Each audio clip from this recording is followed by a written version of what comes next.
নমস্কার। আমার কথা ছিল যে আমি আজকে লাইফে আসবো 12:30 থেকে 10:30 থেকে, কিন্তু অনিবার্য কারণবশত আমার স্ত্রীর এমনি শরীরটা খারাপ, খুবই খারাপ ছিল 2 দিন আগে, খুব জ্বর। আজকে সেই জ্বর ব্যাপারটাও রয়েছে।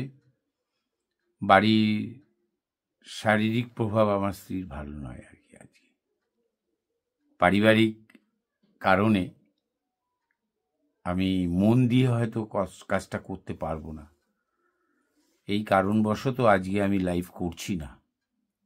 আমি লাইভটা করব বুধবার দিন ঠিক 10:30টায়, আগামী বুধবার ঠিক 10:30টার সময় আমি লাইভটা করব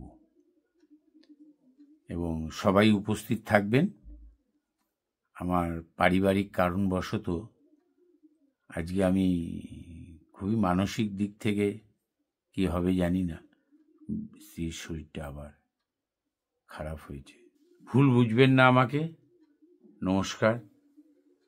আসুন বুধবার, আপনাদের প্রশ্নের আমি উত্তর দেব।